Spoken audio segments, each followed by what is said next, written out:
So may I proceed? All right. I was saying my name is Jacques Mauricio. I work as the program manager here at Fountain of Hope, Africa. I'm based in Malawi. Fountain of Hope is a non-profit organization, and our mission is to craft adapted, long-lasting solution to underserved communities through education, empowerment, and also advocacy. At Fountain of Hope, we have so many programs. Apart from education, we also have livelihood. We have so many of them. So today we are going to focus much in education in the refugee settings. As I said, Fountain of Hope, we have a complete primary school, and we also have secondary school. So Fountain of Hope, we have kindergarten classes from kin 1 up to kin 3, and we also have grade 1 up to grade 8, and we have form 1 up to form 2, and we are planning to expand form 3 and form 4 hopefully by next academic year. And the one you are seeing, these are our first promotion of secondary school. So at Fountain of Hope, we have different programs, especially in education. Of Hope, in partnership with Imagine Worldwide, we have this program, tablet-based learning program, where children are learning numeracy and literacy using tablet program. So meaning to say, apart from traditional teaching, we also have tablet program. And this tablet program is really, really helping, especially children who are newly joining our school, because with the tablet program, we have different languages. And the application, we have it in French, Swahili, Chichewa, and also English. Yeah, and ever since we started this partnership with Imagine Worldwide, we have seen tremendous change in terms of attendance, in terms of skills, in terms of improvement. Even parents are also testifying the goodness of this program. And Fountain of Hope has opened its door even to neighboring schools. We have the host communities. We have the afternoon program where we are receiving over 600 students from different schools coming to Fountain of Hope to have access to the tablet-based learning program. And at Fountain of Hope, we have over 572 students in the morning program who are having access to the tablet program.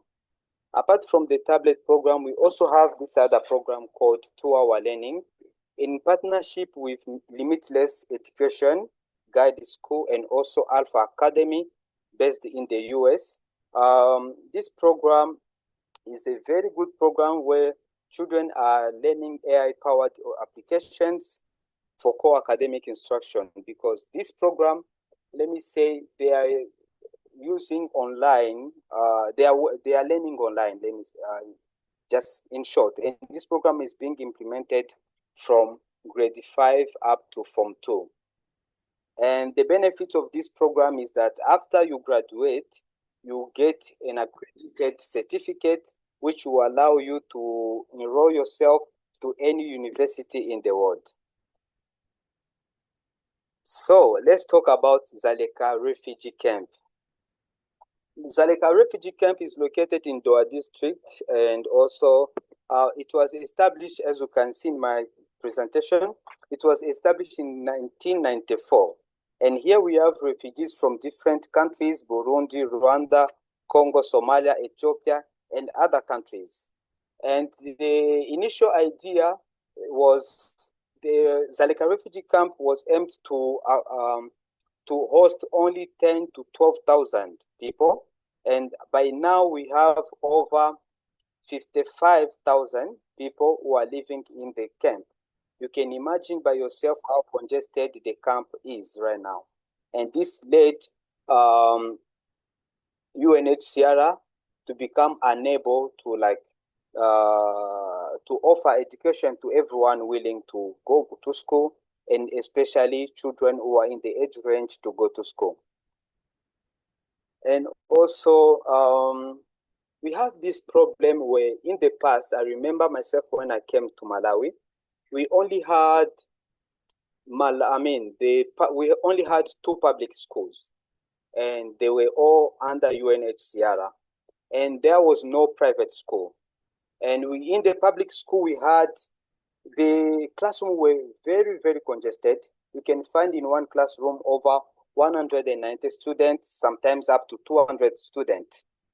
And for a student to find a place there, you need to apply for 1 year, second year, even up to the third year for one to be registered at the public school. Then came a time where UNHCR, along with JRS, they opened doors to refugee organizations, to churches, and different people. They said they can also run schools. That's when the time private school came in Malawi. And this public school, they are only able to accommodate up to 6 to 8,000. You can see we have an estimation of 34,000 people who are in the age range to go to school. And this is only primary school level. While the public school can only accommodate 6 to 8,000. Now, talking about education, since last year, we have been receiving government people coming to Zaleka, talking to different schools, and they said that schools, the teachers, and also especially teachers, they need to qualify. And what they are talking about, they say that teachers should have papers. They need to have they need to have certificate that allows them to teach. On the school side, the school itself needs to register. And the process of the registration, let's say for the school itself, is not that easy. I can remember as Fountain of Hope, we started the process like 3 to 4 years ago. And the process has never been easy for us to be registered. We did everything, but as of now, of course, we are registered, but it wasn't easy. I wonder for other schools. Yeah, so we have this shortage of qualified teachers, and it's the most critical challenge people are facing. Secondly, we have this teachers' compensation. Refugees teachers are working as volunteers, and these are big brothers and big sisters who said, we are there, we are ready to support our young brothers and sisters.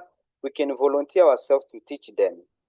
And what they receive at the end of the month as a motivation cannot even compare to what they receive, to what they offer as teaching. And due to this, we are facing this big challenge where most of teachers who are somehow, let's say, qualified, they are resigning each and every time they find a place where they are giving them a good amount of money, a good stipend. And also talking about the host community, whenever they come to school to apply for the teaching position, you cannot keep them for long because of the amount of money people are receiving per month. So the compensation is also a big challenge for retention, to retain a teacher. There is also this problem of accreditation. Government education authorities require teachers to possess what we call UCT, is University Certificate of Education. This is a recognized teaching qualification. And teachers who have a degree or a diploma from their home countries, those teachers, they need to upgrade. And they said this should be self-sponsored, meaning to say, you take yourself to the university and you pay the school fees for yourself. The school cannot pay for you. And we were trying to make a follow-up with these government people and see how, as an organization, we can support our teachers. And at the end of the day, we discovered that it's going to cost us millions because what they pay per term is over than what we can even afford to pay. And there is no teacher in the refugee settlement who is able to sponsor himself or herself. And due to this, because they say if you have a degree or a diploma, which is not in the education field, you need to upgrade it. You need to go to school, to go back to school and spend 3 to 4 years at school and then come back for you to be qualified. And they also said that there are penalties attached to this, because by the time they will start this movement, if they find a teacher who is not qualified teaching, that particular teacher will have penalties, will need to pay. They told me last time I checked, it was a minimum of 500,000 Malawi kwacha per teacher, which is over what teachers receive even per year. There is also this other challenge of policy enforcement and community confusion. As I said, government officials have warned refugees-led schools to employ only qualified teachers, and with penalties imposed on schools. Even school, if they find a school that has hired unqualified teachers, that particular school also will have to pay penalties. And also, due to these schools in Zaleka, they are in confusion. They don't know what to do. UNHCR is unable to take care of, to make sure that all the children, they have access to education, and private organizations, churches and other peoples, they have jumped in because UNHCR was not able to give access to everyone who was willing to go to school. And now we also have this other challenge of recognition of academic certificate. As I said, only teachers who did pedagogy in their home countries, that's the only certificate which is recognized here in Malawi for a teacher to teach, to be qualified as a teacher. Other than that, you need to go back to school. It doesn't matter, you have a degree, whether in agriculture, you have a degree in whatsoever, or you have experience in the teaching field, you need to go back to school. Now, as Fountain of Hope, what we normally do is each and every time, because one academic year has got 3 terms, we always make sure that we hire sometime a teacher or someone qualified from those public schools or from the government. Sometimes we always invite those people to come and train our teachers. Since we cannot afford to take our teachers to school, and because it costs millions and millions of kwacha, what we do as Fountain of Hope, we always call one teacher or someone qualified from the government, and they come to train our teachers on termly basis. And in conclusion, I would say that while the education system in Zaleka refugee camp faces significant challenges, and also refugee initiative continue to demonstrate resilience and commitment, sustainable solution require policy flexibility and also investment in teachers training and inclusive accreditation pathway. This is what we need. And other than that, we also need this other kind of partnership, like I mentioned earlier, like Imagine Worldwide, and also as Limitless Education. Thank you so much, and that's the end of my presentation. Zikomo, asante, merci beaucoup. Over to you, Edmond.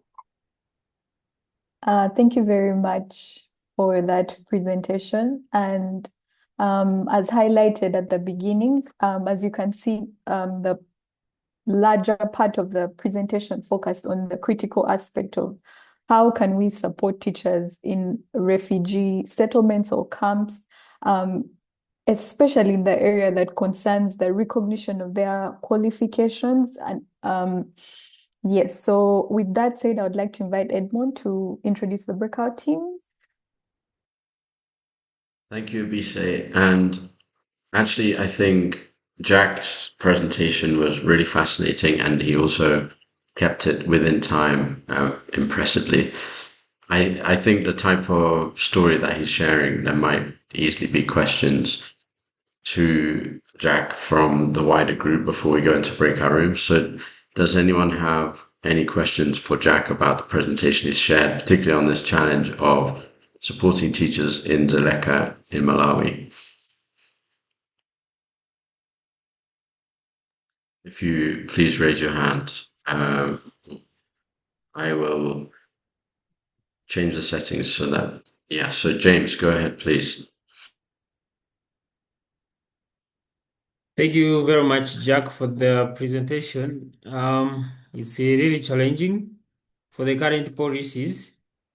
I would like to know whether there is any school or your school which might have closed or have a big challenge in terms of teaching or operation because of the policy of producing a must-have qualified teacher in the school. Okay, thank you so much.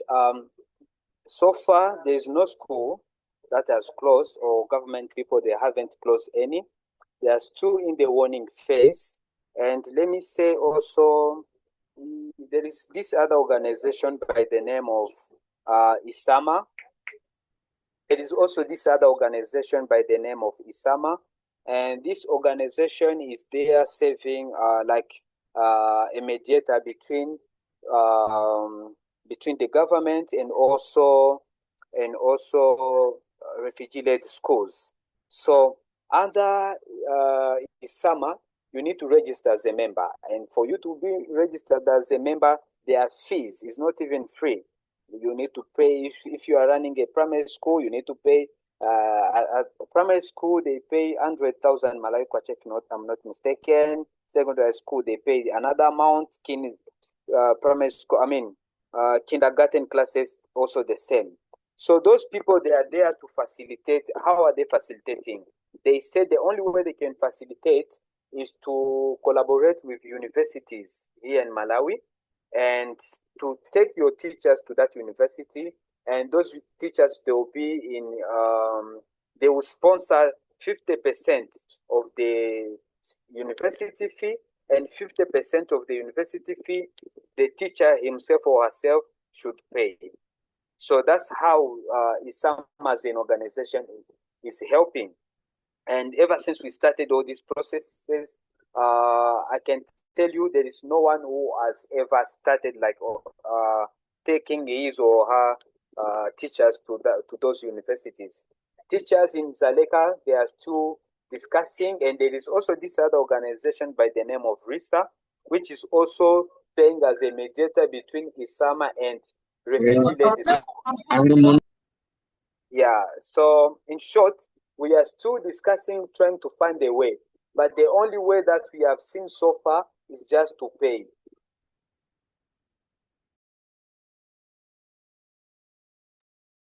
Thank you. Thank you so much, Jacques. Yeah, a good resilience example there of persisting with that challenge. Does anyone else have any other questions for Jacques and Fountain of Hope?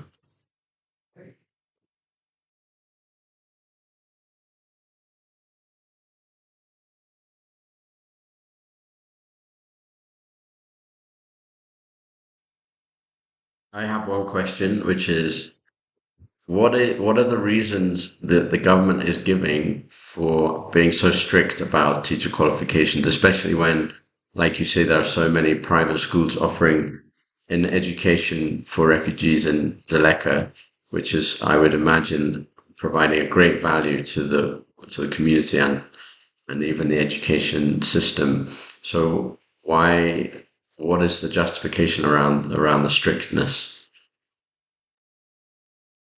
Thank you so much. The justification behind this strictness is they are saying since refugee-led schools, they are also sitting for national exam, they need to have qualified teachers just to ensure that a good number of people, they succeed.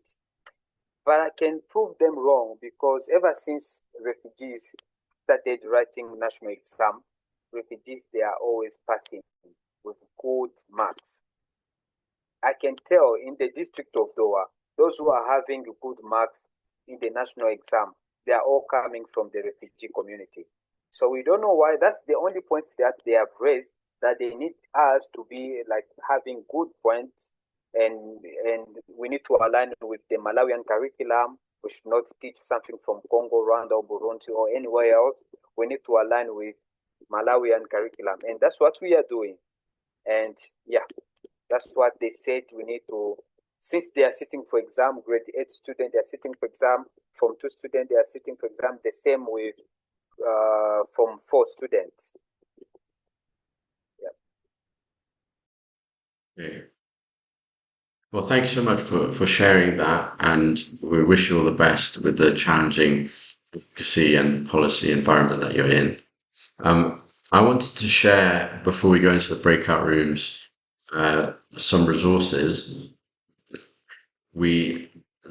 There's a lot of work that's been done to support teachers in crisis contexts, and one of the places you can find a lot of those resources that are all free and open source is on INEE website. That stands for the Interagency Network for Education in Emergencies. And I share the link in the chat here.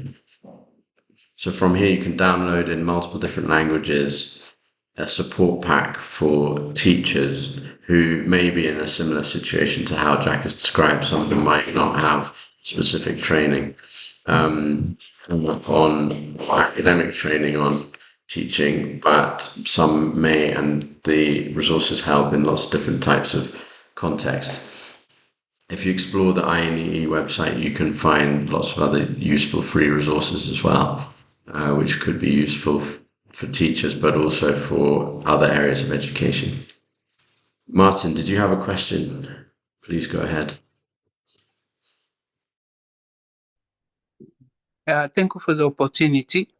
It's Martin Mande from South Africa Refugee-led Network. I think you have answered my question, because I wanted to find what is their benchmarking. Which program are they using to benchmarking their processes of teaching, teacher learning, and the quality assurance mechanism are they using? Because in education, I think those become the very important component of it. But I think with the website you have given, probably, I'm sure it's what they are using, but I'm happy with that. Thank you. Yes, thank you. I think most of this training pack was developed by a team from the Teachers College, Columbia University in New York, who spent time in South Sudan, Uganda, Somalia, and 2 other places where it was contextualized according to those locations. But that's as much as I know. Personally, I wasn't involved in developing it myself, but I know it's been very useful to a lot of refugee teachers. Okay, so what we could do is go into 3 breakout rooms, and in each breakout room there will be refugee leaders running education programs. In some cases, there might be multiple refugee schools or refugee-led education programs in each breakout room. And we have some questions which are just a guideline for your breakout room conversations. And in brief, the main focus is on how you support teachers. What is the situation for qualifications for teachers in your location, if it might be different from Malawi? And what innovations or resources have you found to support teachers in crisis contexts that have been useful for you? So I will share those questions here as a guide, and then I'll broadcast them again within each breakout room. So you should see an invitation on your screen. I think we've had second.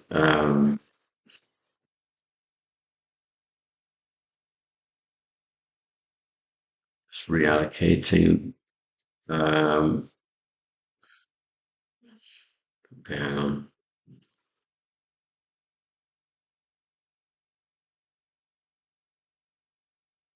Okay, so you should see an invitation on your screen, and the recording will stop now as well. to join a breakout room and try and follow some of those questions.